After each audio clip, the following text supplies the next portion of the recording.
এরা বঙ্গবন্ধুরে নাস্তিক বানাইতে চায়, এরা বুঝাইতে চায়।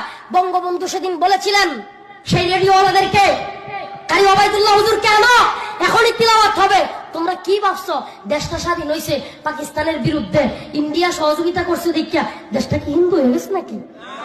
আরে আমি বলি না, বঙ্গবন্ধু বলছে কথা।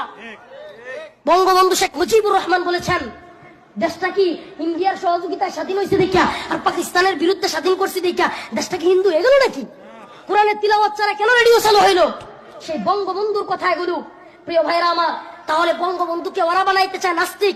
আরে আমি রফিকুল ইসলাম মাদানী বঙ্গবন্ধুর কবরের পাশে সমাধিতে ভিতরে গেছি, আমাকে দেখে চিনে ফেলছে, ভিতরে গেছে। শেখ পরিবারের লোকদেরকে নিয়ে হাতে হাত তুলে দোয়া করছি, কোরআন তিলাওয়াত করছি। আমি যে বিষয় দেখে আসলাম, অবাক করা বিষয়, বঙ্গবন্ধুর সমাধির পাশে সব সময় অল টাইম 24 ঘন্টা একজন হুজুর রাখা হয়েছে সমাধির ভিতরে। সে তার কাজ কি?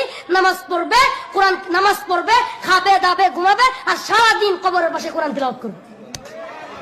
সুবহানাল্লাহ বলেন। আমি দেখে আসছি, বিশ্বাস নয় আপনি রোজন জান দেখে আসেন। শুধু তাই না, শুধু তাই না, আমি যাইয়া বঙ্গবন্ধু সমাধির পাশে কোনো ত্রিপিটক পাই নাই, বাইবেল পাই নাই, গীতা পাই নাই, পাইছি কোরআন।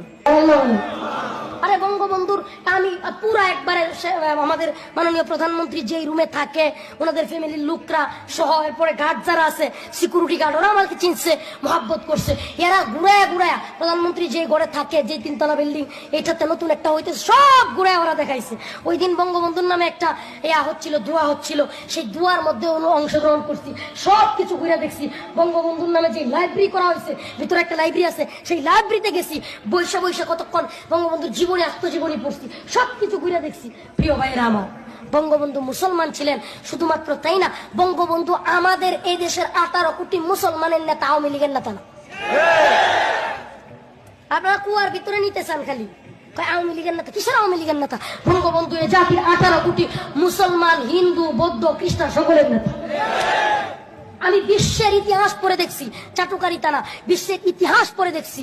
ইতিহাসের মধ্যে আসছে যে সাউথ আফ্রিকার নেলসন ম্যান্ডেলা কৃষ্ণাঙ্গদের জন্য, কালো মানুষদের জন্য, কোন জাতির জন্য সর্বোচ্চ ত্যাগ দেওয়া নেতাদের মধ্যে 1 নম্বর সিরিয়ালে আসছে নেলসন ম্যান্ডেলা।